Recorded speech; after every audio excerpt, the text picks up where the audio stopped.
Well, good afternoon, everybody. I guess good morning if you're on the West Coast still. But this is Joe Rand, Chief Creative Officer of Howard Hanna Rand Realty. I'm your moderator for this RISMedia webinar sponsored by Raise.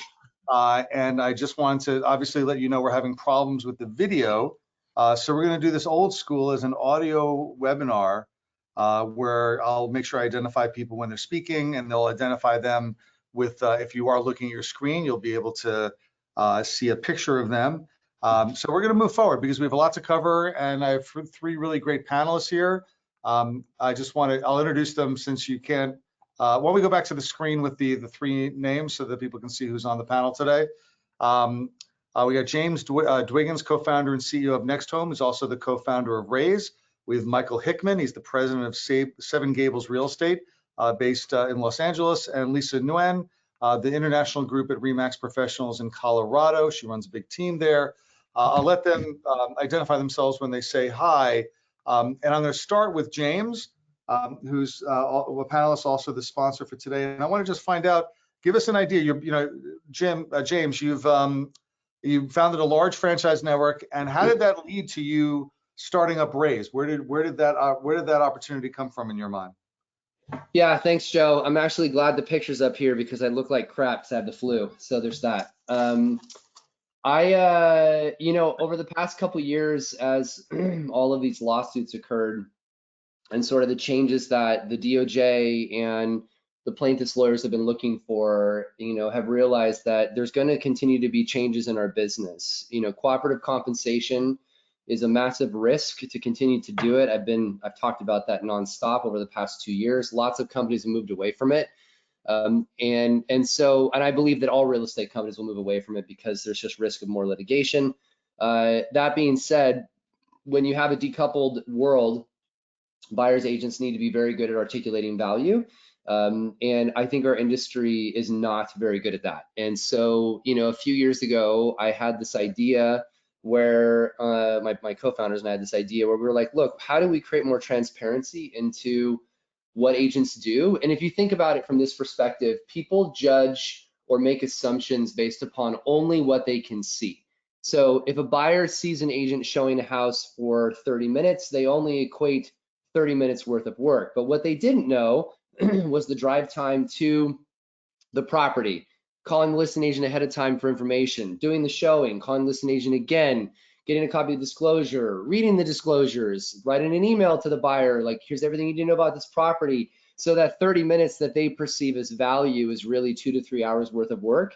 And that's sort of the origination of the concept around Raise, was how do we bring transparency to the massive amount of work that agents do, so that buyers and sellers appreciate the work that we do, and then also have more clarity in that. So the average buyer in the United States, about 46%, almost half of buyers think the average agent will spend less than 15 hours helping them buy a house.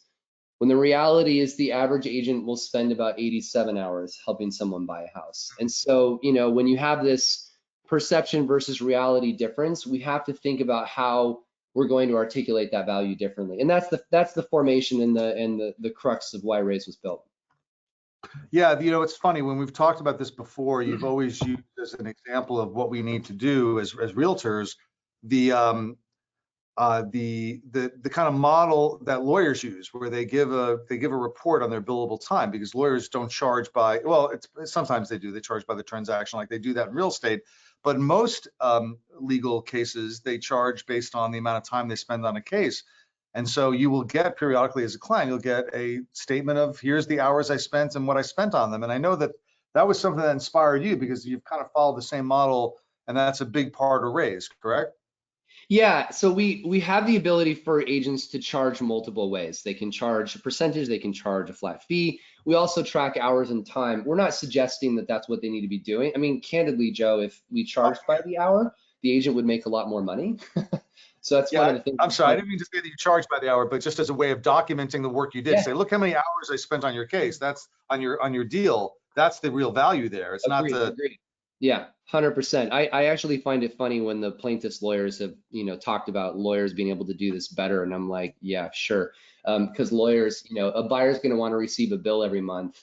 with you documenting the time that took you to get there and, turning the lights on in the house. So I think the point I'm making more than anything is that we are in a world today where we can't keep doing things the way it was. Anybody who thinks that that's going to be normal in the future, candidly won't be here in the long term. And so we have to rethink how we're going to be showing value and articulating value to consumers. I know my friend Michael will talk about this with some of the studies he's done on buyers, but we need to be rethinking this process. And so, and we'll dive in this a little bit, but that's fundamentally what we're talking about, is giving transparency to the consumer to see all the things the agent's going to do. And as it's occurring, it's updating them in a real-time basis. It's the concept of Uber, where you order a car, you know how long it's going to take to get there, you know what car it is, all of those steps. It's a world we've moved to, and real estate's just been slow to adapt to this. Yeah, let me go, because you mentioned Michael, who's the president of Seven Gables Real Estate in Los Angeles. You mentioned he did some buyer studies. Michael, why don't you tell us a little bit about kind of what the client experience that I know you focus on that a lot, and also what were these buyer studies that James mentioned? Well, thanks, Joe. We cover Orange County and a little bit of LA County, but the point of that is that we had a mantra kind of internally. We didn't necessarily expose it to our agents because it's sort of ominous, but we wanted our agents and our teams to remain essential and never become irrelevant. So we undertook some studies, and we actually hired a research firm, and that research firm was very eye-opening. We had a meeting prior to that with our leadership team that I said, basically, tell me what you think we ought to be doing as this is going to be reshaped. And we are a year ahead of that, absolutely, almost to the day, a year ahead of that, the settlement when it became effective on August 17th, and what we had to do. So what we did is we commissioned a company, and we spent the money, we spent the time, and we had many an aha moment during that one day behind a glass wall, listening to what buyers thought about agents, what they wanted from an agent, and how we could remain relevant and essential and be unforgettable, if you don't mind using that term. So we spent a good 8 hours behind that wall. We came back and reformulated how we were going to approach this. And when the settlement kicked in on August the 17th, we were ready to go. And what was really interesting was so many people had not even heard of the settlement. They're presenting offers with no compensation. And I think it's one of the best things that's happened to our industry is the separation, because I'm a proponent of that, because I think it's elevating the professionalism of the entire industry straight across the board. And I'm really proud of the way that the industry's come along. And I think for the people that are embracing it, it's a bright new future. And those that don't, you may become irrelevant, because you continue to do things the same old. It's just not going to work. That's not where the consumer is. That's not where they're positioning their thought process. And oftentimes we don't ask them. They have a seat at our board of directors meetings or our leadership meetings, don't they? Why don't we ask them that imaginary seat sitting there, what do they think instead of what we think? Because we're skewed sometimes. Let me just ask you one quick follow-up. Give me the one thing that jumped out from watching these people for 8 hours. What was the one kind of aha moment that you had there, if you can identify one? That's a great question, Joe. It ranged, but the most prominent point that was articulated by the buyers was simply this: I don't know exactly what they do. Okay. Yeah. And I want to see properties, but oftentimes I'll contact an agent who doesn't know about the community, doesn't know about the exact neighborhood they're living in. So tell us how some of the portals work. What is that all about? They did not know. And to the point, some of them thought that the sellers were paying buyers agents 6 and 7%. That was a prominent point as well. We just had, okay, that's an aha moment, right? Yeah, that's a misconception that we should make sure we clarify. Lisa, let me let you get you into that. You run a big team, but you're also out there in the field. Does what Michael said kind of align with, and what James was talking about, kind of align with your experience working with buyers? Like, do they know how much goes into a transaction in your experience, or is that something that you really have to work hard to demonstrate to them? Yeah, so working on the field and running a team, we're making grassroots efforts. We're working with these buyers, and they don't know about the settlement. All they know is that, oh, there's something along the lines of commission. And so we have to communicate that. And we, as agents, have had to be better at communicating one of the things I think that is, looking at the statistics of 2024, the fact that 70% of agents did not even sell one home. And then out of people who use the same agent, only 28% of people have used the same agent. So if you look at those statistics, it's because we're not communicating our value. When we're going out there, the average consumer, you have to bring it down, not elementary level, but they don't know what it looks like. And so when you're working with them, I like to use examples of if they're going into a property and they think that they're going to get a better deal because the seller's agent is going to work on their behalf, that first off the bat is they can lose thousands and overpay by missing crucial details in the contract, or knowing that the seller's agent is always going to advocate on behalf of the seller. And so explaining to them what an actual agent does versus a transaction broker. And the example that I always use is that if you allow the seller's agent to represent you, you're going into transaction brokerage, which is like a referee versus an actual coach. I'm your coach. I'm going to advocate, work on behalf, have fiduciary duties to you. But if you go in and try to negotiate for yourself, you're going to miss a ton of crucial details in that. And so, yeah, the average buyer knows very little right at this moment about what's going on in the market. And then they also don't know our value because there's things on TV that's making it look like we're just having fun showing homes and not knowing the actual process of what the contract looks like.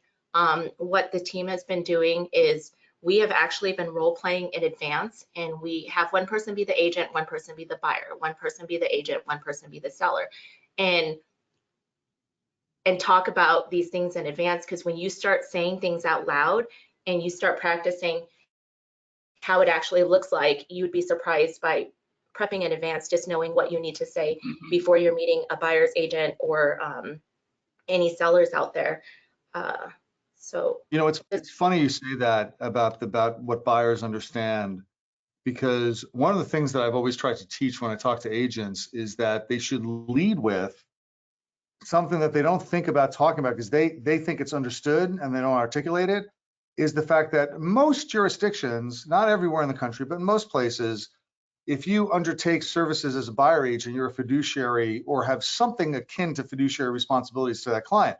And I don't think that they understand that. And that's like the most important thing that we do. Like NAR should have spent the last 20 years like advertising the fact that, what does being a realtor mean? It means that they represent you. They look at your interest. Do you think that the average buyer goes into working with an agent, understands that agent represents them the way their attorney represents them? I'm asking that for Lisa, but everybody else can weigh in after she says. Yeah, and that's why I like to give that example of explaining what a transaction broker is versus an actual agent, and communicating that value to them. And within each of the different states right now, the difficulty is knowing your local laws. Within each of the jurisdictions, the MLSs look different, the laws look different, the buyer's agency agreements look different. One thing I like to do when I'm going in with buyers is let them know that we're negotiating on their behalf. We're able to write good offers. Just consistency in the communication with them and explaining with them. And even if it's something as simple as a buyer's packet from A to Z, letting them know what the process looks like, giving them the actual contracts in advance. And then another topic that has come up is, what do you do when the buyers are calling you directly from Zillow, you know nothing about each other, and you have to explain to them a new buyer's agency agreement in this space, and the fact that you have to sign something prior to going in to show a house. And so the way that my agents and I've gotten around that is saying, hey, let us just sign a one-day agreement on this particular property with you, and then if it turns into something else, then we can sign, further. But getting that first agreement in place to be able to show them that house, because we're working with all different types of buyers. We're working with first-time home buyers, the underserved. When you start to deal with the buyers that are more well-versed, that have purchased a lot of properties, you have to approach those buyers differently. So as agents, just having an understanding of what type of buyer that it is you're working with, and then also being able to pivot in situations where you don't even know the buyer at all and they're just calling you to try to get into a property, and being able to communicate that value very quickly. Yeah. Joe, can I add on this? just for a couple quick comments, I'm just going to be like really direct about this. Our industry has not had to explain our value to buyers because of the way that the system was set up for the longest time. And so I think that we are wholly unprepared right now to explain what the hell we do. And we're scrambling to do this. I'll give you examples. If you go to any real estate website, any realtor website, it talks about the home buying process, et cetera, but it doesn't do a damn thing to explain what we actually do to help them buy a house. Like there's nothing on them. Same thing for listing agents. We don't talk about the actual work that's involved, the training we have to go through, why it's important, what is fiduciary, what is statutory, like all of these things that we just skip over. And it drives me nuts because we're sitting in a world where people are buying the most expensive thing they possibly can. They're going to do it 2 to 3 times in their life. Housing costs are only going up, and they're willing to pay people a premium for service and convenience, but we suck at explaining that. And so I just go back to this, that as an industry, we need to rethink everything about how we are showing what we do to consumers. And I'm not saying we aren't worth it. I wholeheartedly believe that we are as an industry worth every dime that we charge, but we haven't had to do it because for the longest time, cooperative compensation made it easy for buyer's agents to not do consults for as long as I can remember. We didn't sit down and ask questions. We didn't sit down and get to know the client. We said, don't worry about it, the seller's paying the fee, and we got lazy. And that's not going to work anymore. I mean, the reality is, if you look at the news that came out just this week with Redfin and Rocket, if the industry thinks that we're going to be able to do things the same way we've always done it, good luck. They literally came out in their investor presentation and said the average cost for closing a transaction when you include realtor commission, mortgage, title, etc., in the United States is $40,000. They want to cut that in half to $20,000. Like, we have to figure out as an industry how we're going to play in a new sandbox. And I'm not saying they're going to take over the business, but I think they're going to cause a lot of ripple effects. How is a consumer going to go, why should I pay 40 when I can pay 20? If people can't answer that question, then we deserve to be, disintermediated. And I feel really strongly about that. We have to get much more transparent about the work and the things that we do as a business, or people are going to question it. They won't find the value, and they will go somewhere else where they feel they're getting value for the money they spend.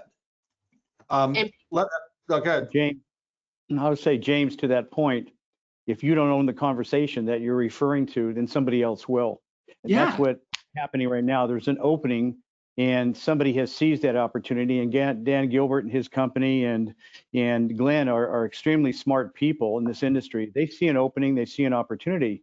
But if we don't own the conversation, you'll be guaranteed somebody else will. If we can't say why we're worth it, and we can't explain why representation isn't free, but it's not an expense, but rather an investment. And if we can't save them money and mitigate risk and provide expertise that buyers simply can't replicate on their own, then we don't deserve it. We've got to be able to handle those conversations. Like, I'm just looking at and thinking about some of the things that I know our agents go through. I was with an agent last week, and she said, I wrote 9 offers and not one of them got accepted. Lending, inspections, and closings and offers are not do-it-yourself deals. Okay, they're not for the faint of heart. They're not for the people that don't want to persevere. They're not for the people that simply go from some of the other companies that we all know about, that simply open a door, meet the client for the first time and say good luck and walk through, right? And meanwhile, the client is asking the listing agent all the questions in the world. And we wonder why people have undervalued buyers agents. And it's a myth. So it all goes back to mindset to begin with. We have to change our beliefs. We have to change our mindset, which is created from beliefs, and then from there implement a structure, and I mean a solid structure of questioning and getting to the core of the issue. And that is that if you don't own the conversation, somebody else will, and you will become irrelevant. And that's the important part that we have to know. And we've got to get with it. This is 2025. There's every study in the world you can read. Go to Answer the Public. Ask those questions. AnswerThePublic.com. Ask those questions. You will get answers. You will see the emerging trends. You still will see what people are talking about live from X all the way across other social media platforms. It tells us everything we need to know. what buyers want from us. We just have to pay attention, and we've got to be able to structure a conversation, for heaven's sakes, with buyers that illustrates our value. What about contracts? What about legal protection? They may have more access right now, buyers may, because of the transparency that's out in the portals and everything else, but that doesn't mean they have more expertise about what's going on. And that was certainly shown to us when we hired the research firm, I have to tell you. So we have an incredible opportunity that's wide open to us with structure, using information and technology today to inform people what our value is. And we need to get with it and do it.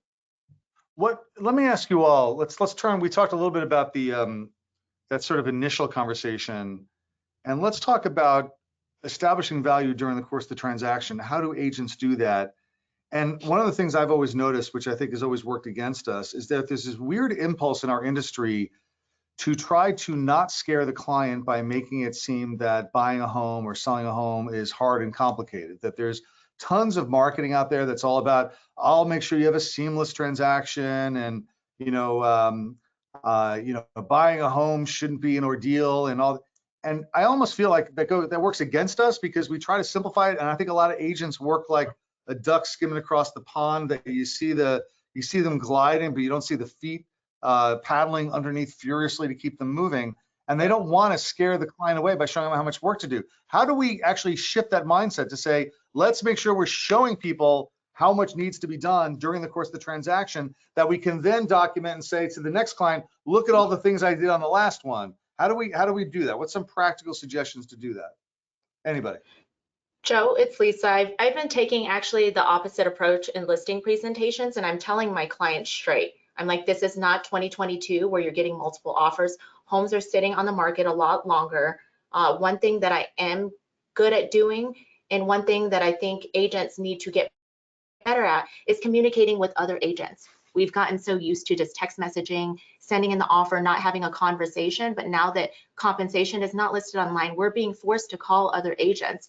And I think that when there is multiple offer situations where their offer isn't getting selected, the agents have a huge say in it as well. And so communicating to your buyer that I'm very good at communicating with other agents. I've been in the business a long time. I'm able to talk through the transaction with them prior to submitting the offer, or after I submit the offer.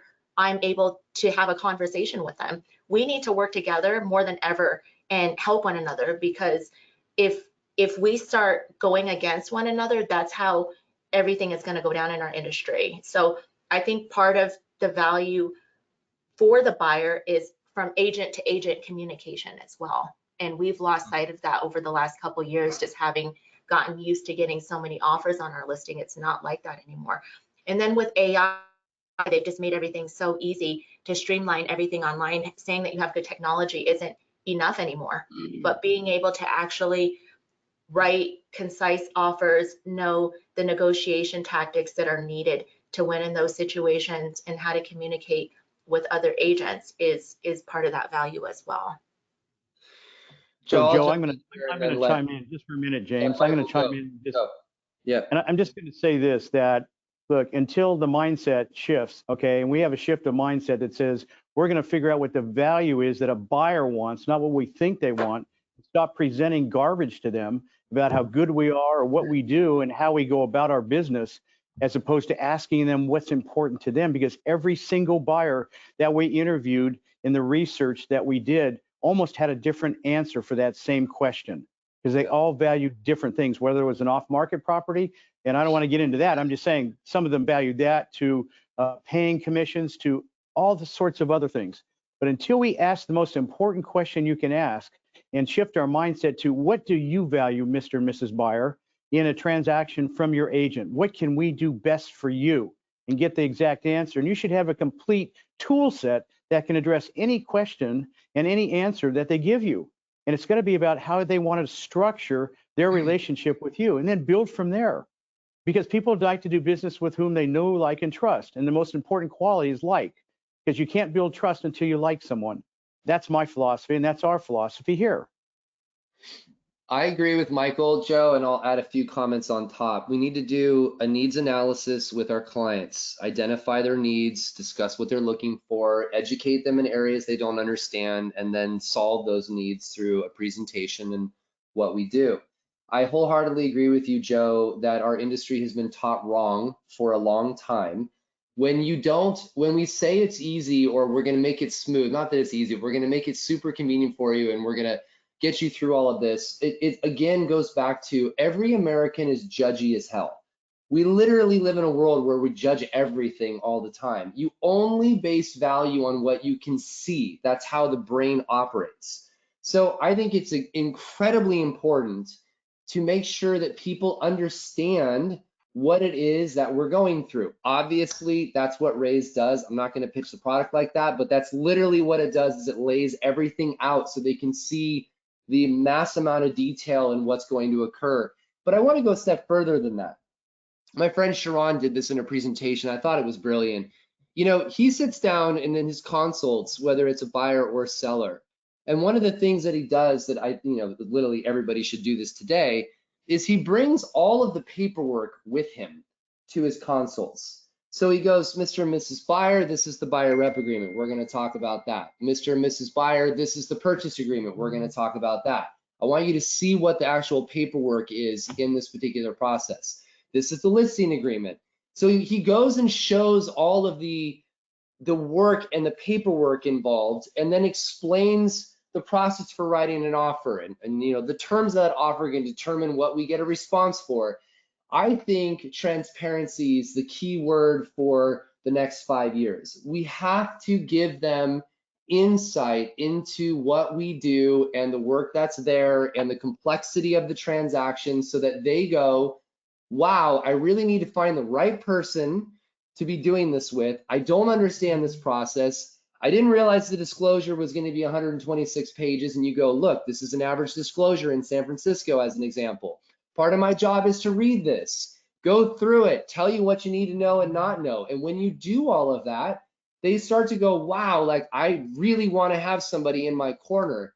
And so I think, to your point, Joe, you asked this question, I think the opposite is important. We need to get much more granular. And to Michael's point, figuring that out per buyer, there's going to be buyers that don't care, that have bought houses, they already understand that. So don't do the same presentation. But if you've got a first-time home buyer or somebody who did this 10, 15 years ago, you need to rethink how you're approaching them and making sure that you're getting everything across on what it's like to buy a house today or sell a house.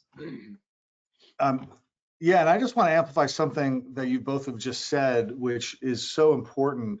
I've been saying this has been part of my training for years, and I just have been shouting it for years against the traditional training. You say, James, that we've taught them all wrong. We've taught them all wrong about kind of downplaying how hard it is to buy a home or sell a home. We've also taught agents wrong about doing listing presentations or buyer presentations when, as I think some of you referenced, it should be more of a consultation, that Yes. It's got to be a lot less talking and a lot more listening and asking questions, because you can't know how it is you're going to serve that client until you find out what that client's trust level is, what their risk preferences are, what they know, what they don't know. And it's learning from them about that actually tells you what you need to do to service their needs. How do you figure that out? You figure that out by asking them questions and listening to them rather than reciting scripts that you learned at some seminar. Like, that's a really important piece of this, isn't it? I agree 100%. It is to Michael's point, and again, he's the one that just did this. Raise has done these kind of studies as well, but I think it'd be interesting to watch them, would be a different way to do it. But the answer is everybody has a different need. You won't know what they are unless you ask questions. In our industry, we talk too much. We do a lot of talking and a lot less listening. We need to learn to do the other way, and we'll find that we'll be able to adjust accordingly and actually figure out how to be the right person for that particular buyer. One comment I want to add, Joe, and then I'll jump out and let somebody else jump in. I want to make sure everybody understands something as I've made these comments about our industry needs to step up or we won't be here. So there was a great Ring Central study, Ring Central, the big phone company last year, they did a study that came out, and I like to read studies, but there was this, it was just really fascinating to me. So I'll give you these 3 stats, which were just really important to know. 51% of customers say that customer service is more important than price. 70% of customers say that a convenient experience is more important than price. And 80% of customers are willing to go out of their way to do business with a company that offers better customer service. I don't know how to make it any more clear that people are willing to pay a premium for service and convenience, but we have to be able to articulate that very clearly, or they won't pay that premium, which I think long-term our services will be looked at to some degree like that. And so we have to get very good at those things to achieve that conversion rate. Let me let Lisa in again, because I want to, now we talked a little bit about theory, and I want to hear like what she's experienced in the field. And we talked about, the fact that buyers we can't assume that they understand things, because a lot of times they do not. And how do we get that information? Let me ask you, what are some of the challenges you see working with clients? And we'll talk about buyers, but it could be applicable to sellers as well if you want to take it that way. What are some of the big challenges in really trying to articulate value to them? Even if you're following this approach, you're listening to them, you're trying to kind of react to what they say is important to them. You're trying to show your work. What are some of the, what makes it hard? What's the biggest challenge with that? Well, right at this moment, obviously times have changed. I worked during the recession in 2008, 2009. When COVID hit, it was really easy to sell. The one thing I do want to highlight about buyers is it's not the fact that they don't want to have to pay us, but there are a ton of buyers that simply couldn't afford to. So if we were to ask them to pay that commission, if the seller couldn't pay it, they can't afford it. Number one, the interest rates are too high. As if that wasn't bad enough, property taxes have skyrocketed, adding onto their mortgage payment. And then the third thing is insurance costs. Because of all the hailstorms and the fires, their insurance costs have gone up.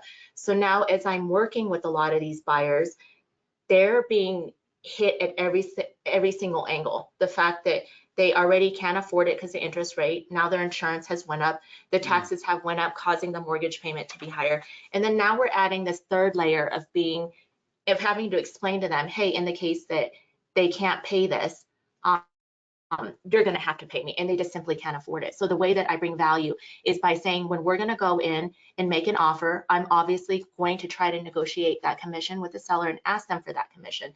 And in the case that they're not willing to pay it, here are some solutions on how we can get around that.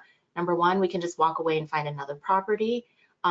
Two, we could figure out how to negotiate possible closing costs so that we could get a rate buy down for you, to knock that down somewhere else.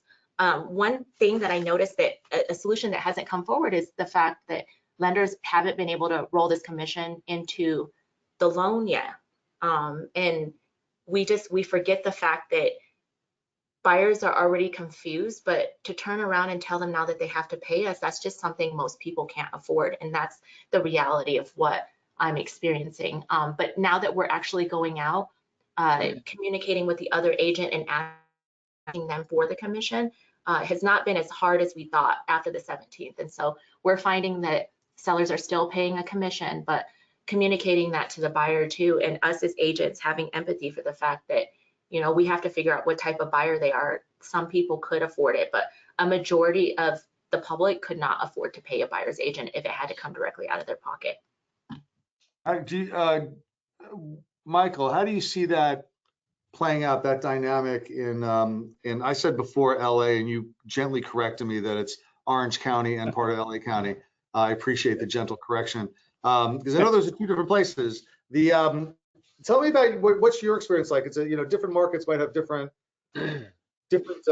challenges.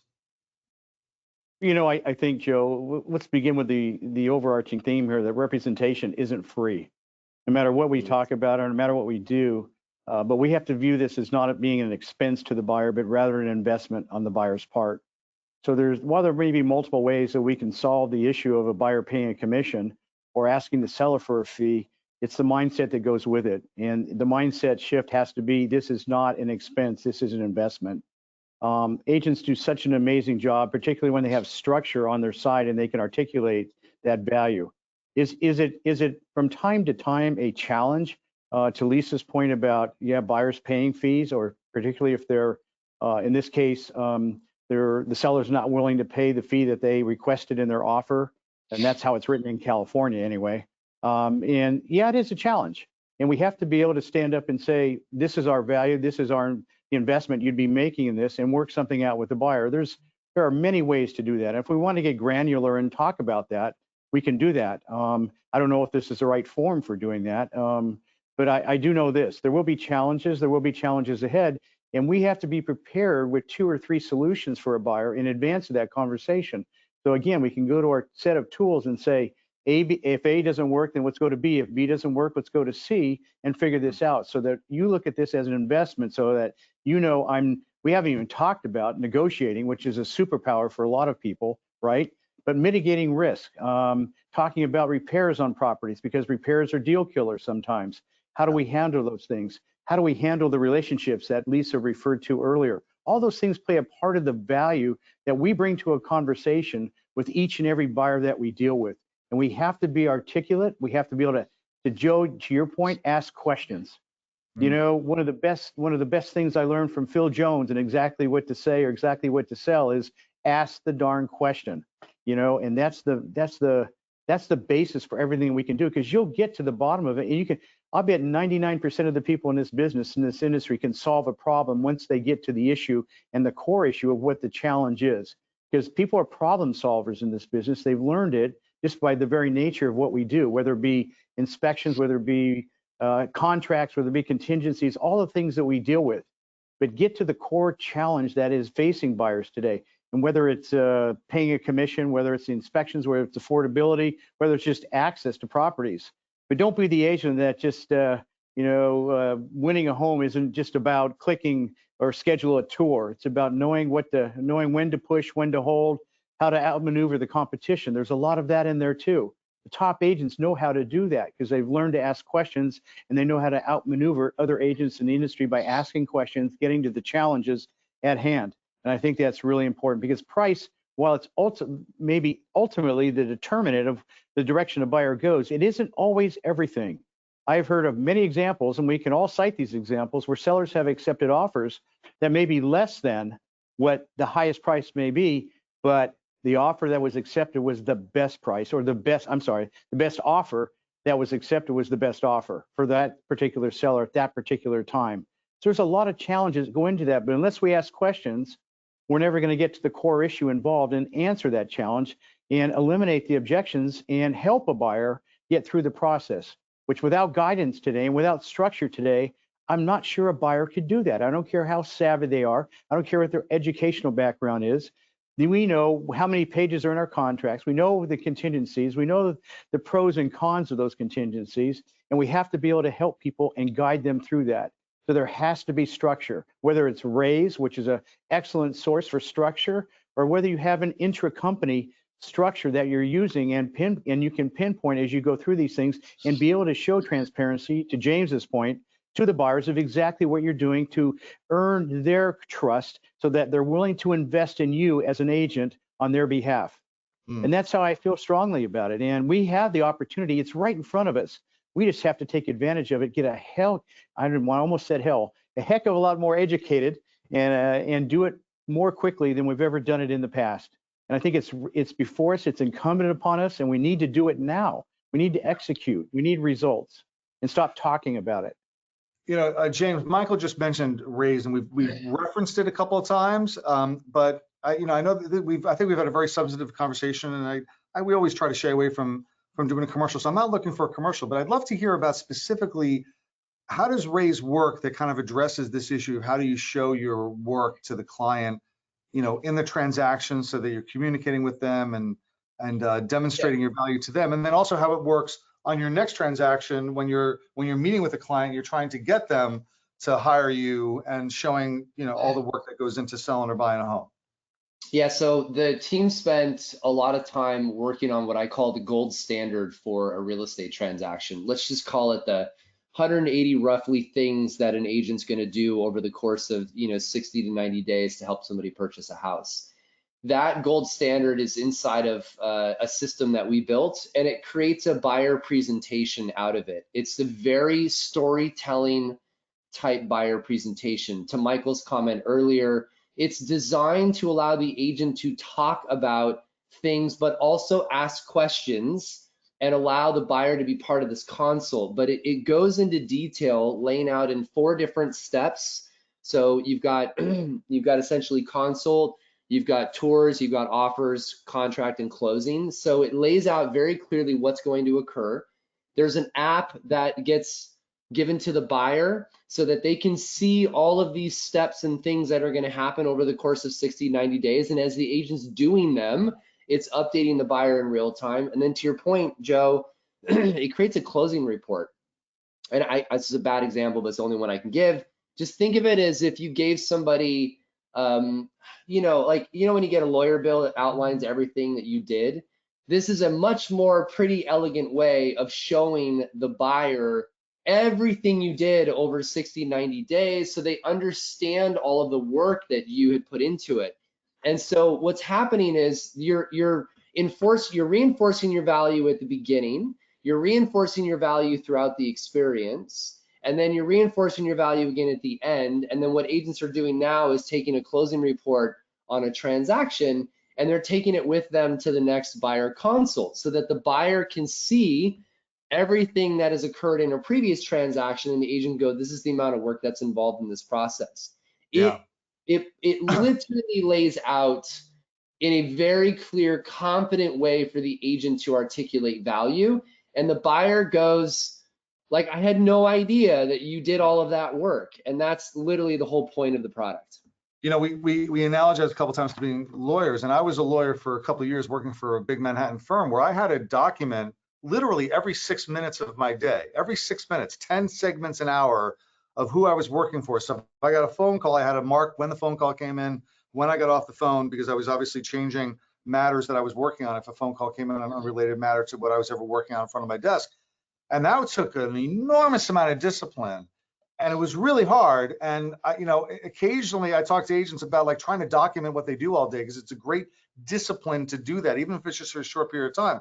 But the thing I love about Raise is the fact that you don't actually have to do that. Like, that's the whole point of the app, is that it tracks those activities for you, right? Like, you don't have to do a lot of manual entry of all the things you do. It's on your phone, so it lives on your phone. So do you. You live on your phone, and it tracks that activity that way. You know, Isn't that Joe, right? one comment I want to add just for context, then this will resonate with everybody. Michael, I think you mentioned that, you know, you had an agent that showed 9 houses and wrote 9 offers that weren't accepted or something like that.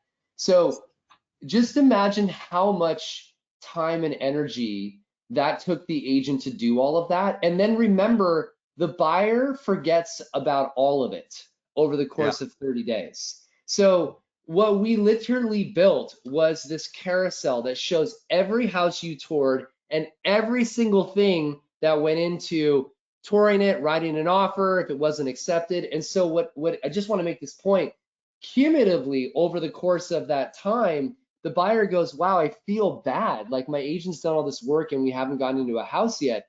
And that's the point, is like, if it's out of sight, they won't see value in it. But if you remind them, they'll go, wow, my agent's a badass. That's a great point. That's a great point. The let me ask, unless somebody wants to jump in with a comment on what James just talked about, I'll give you a second to do that, because I have another question before I move on. The thing that I really enjoyed when I was researching all of you to prep for the webinar was that all of you in your kind of marketing, you talk a lot about the consumer experience, every one of you, you know, about it's something that we in the industry we didn't talk a lot about. We focused a lot about, you know, sales, and we talk a lot about you know, we give awards for sales awards for how much money you generate and things like that, and we have never really attended as much to the specific experience that a consumer has working with you. And I just wanted to ask, you know, what are some of the best practices you think could be followed as a means of kind of breaking through what Lisa referred to before, which is that people, they like their agent, they don't work with them again, or they don't, you know, we don't get enough repeat business, we don't get enough referral business. That all comes from delivering happy experiences to clients. What are some of the ways that you in the field, or that you teach your agents, if you're doing on the broker side or the franchise side, that you try to articulate, or try to really inculcate that great experience for consumers? I'll start with Lisa, since you brought it up earlier. I think the experience comes from, you know, with all the AI that's been launched, the one thing that I know that's been pulled out of it is the human touch. When I get a new buyer, and this is something I've heard, they just said, oh, the agent did a Zoom or was just texting me or calling me. I like to actually physically sit down. I said, let's sit down and have coffee.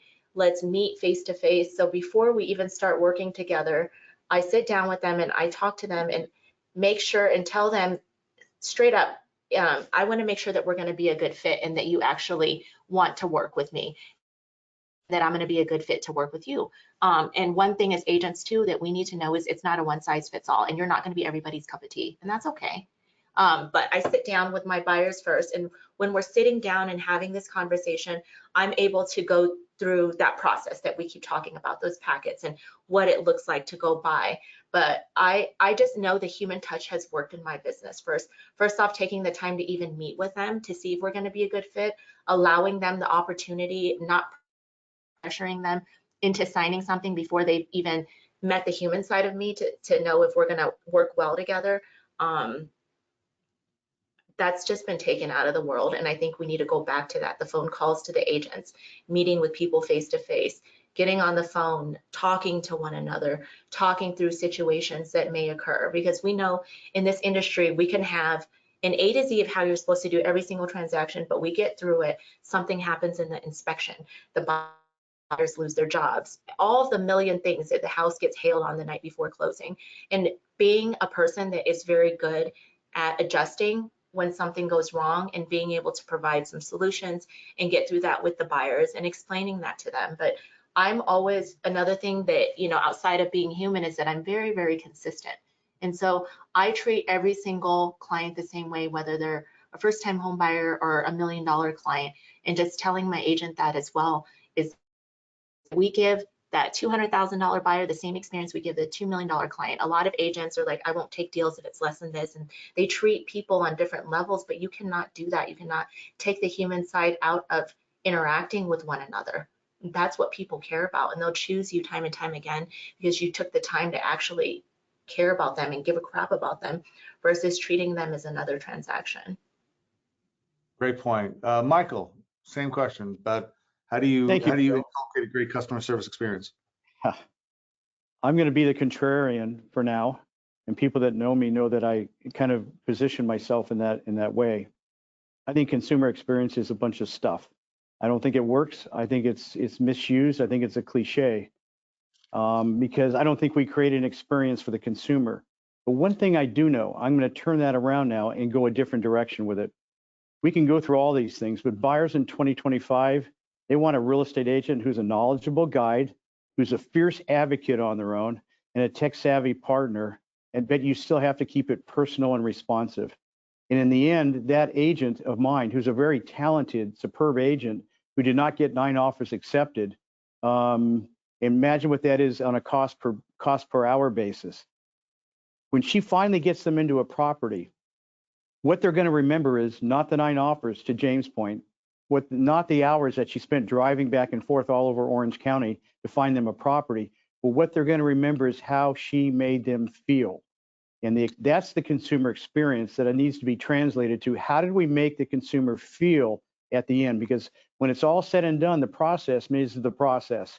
We're all going to go through a similar process and approach it from different points of view. But when you make that consumer feel special and then feel like there was a white glove, so to speak, treatment that was afforded them and the opportunities that were afforded them, that's what I'm seeking. And that's what our agents seek. And I think that's the mindset that we should have. The consumer experience, I'm not sure how you even define that other than to say how we make them feel in a positive way, but hopefully influence that percentage that was stated of 28% going back and using, the agent again. And that's, of course, we know why that happens, because agents fail to stay in touch with their past clients, or calling them past clients instead of current clients. There's a number of things that go into that. But my position is, and my thought is very clear about this. We create a feeling in a buyer. That's the most important thing, that they leave that conversation with, because that's how you get referrals, not based on what their experience was. Because if they experience everything in that transaction and we can show them what we did, okay, all the way through from A to Z, I think it's pretty compelling to a buyer when they look back at it and say, look at all the things that my agent did. There's 180 things, and they spent, James said average 87 hours. I can guarantee you my agent has already spent at least 87 hours on that probably into the triple digits, and she's worth a heck of a lot of money per hour because she's a superb agent and knows what the heck she's doing after many years in this business. So I think it's about how we make people feel at the conclusion. And I think the evidence that we can support that claim with is what's the most important thing we can do as a brokerage and what we can do as agents who serve the public and serve the buyers that we have the ability to transact with. James, did you want to get in on this? Yeah, I mean, I'll just throw out this for a second. You know, so in 2001, the use of a realtor was 69% of the time. And today it's 88 or 89% of the time. And if you think about that, Zillow was founded in 2005. There's been the advent of, you know, all of this technology, all of this data online. And, you know, everybody for the past 20 years that I've been doing this has talked about how technology would replace the real estate agent, and it hasn't. In fact, the use of a realtor continues to go up. And so I think you have to throw this in context with what Michael said, and I agree with him. You know, today we're at around 60% of US households are dual income. In the 1960s, it was 30%. So in order to live in this expensive ass country, you have to have two incomes. Everybody's working, you throw kids in the mix, there's just not a lot of time. So they're looking for someone to help them through this process. So it makes logical sense to me. And so, you know, if you just go back even FSBOs last year were at 6%, in 2023 it was 7%, that's going down. So the question is it about the experience? Yeah, I think there's some level of the experience. I think people today want to be heavily involved in things. They want to have more transparency in the products and services that they're buying. They want to be part of the experience more, which is why there's an app for everything. But I think Michael's comment is more relevant in that it's not just the experience, but it's how they felt at the end of the transaction.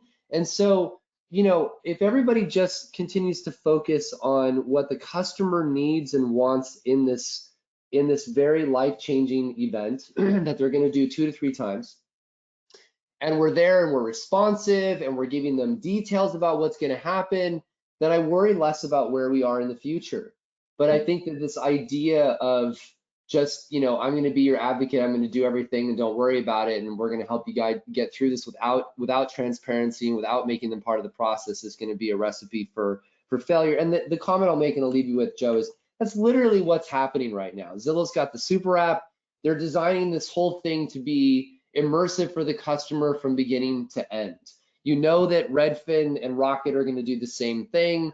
You've got companies that are building an interface that allows the customer to see everything that's happening, so they're part of the process. And again, I think that's where agents need to move, or they're going to have a hard time explaining what they do. That's great. All right, we are about 2 minutes away from this thing shutting down, so I want to give an opportunity for everybody and to just give me one quick takeaway of something that they want to make sure they leave an impression with the audience about. I'll start with Lisa. Give me one thing that you want to have everybody, that if they can remember one thing from today, they get from you. I think I would just say everybody's human beings at the end of the day. We're held to this really high standard and we hold other people to high standards, but at the end of the day, we're all basically the same. And if you treat people like that and you treat them the way they deserve to be treated, you will be able to retain a lot more customers that way and clients for life. That's great. Michael. If you don't own the conversation, somebody else will. And I would say create a list. At the top of that heading, on that particular piece of paper, say, how do I be indispensable? And start listing your qualities and what you can do to achieve that status. Be indispensable, because if you don't own the conversation, somebody else will. You need structure to get through this time with buyers and owning the conversation. Awesome. Awesome. And then James? Yeah, I agree with Michael. I'll simply also add that agents need to start moving towards the future. Look at big players that are making changes to the business. Don't poo-poo their ideas. Look at them and go, how can I be influenced by that, or how can I be part of that? And then try to figure out how to adjust your business. I am so tired of hearing agents using the words working around. Like, stop working around, start working with the changes that are here and figuring out how to make that part of your business going forward. So that'd be my final words. All right, and then just finally, thank you for sponsoring today's event, today's webinar. James, how can people find out more about Raise? Just go to raise.com, RAYSE.com, inquire, and then get a demo with our team. You can see what it is. There's brokerages all over the country that have deployed it. You're going to see how much this is changing the business, and check it out. All right. Well, thank you all very much. I appreciate you all being on. Thanks for RIS for the opportunity. And thank you all for persevering through some technical problems, which made this an audio webinar. But I think everything we did great, considering we couldn't see each other for visual cues. You all gave each other opportunities to speak, which I thought was fantastic. I thought it was very informative, and I appreciate all of your time and expertise that went into this. And thanks to RIS. And everybody have a great day. Have a wonderful day. Have a good weekend. Bye-bye. Thanks, Joe.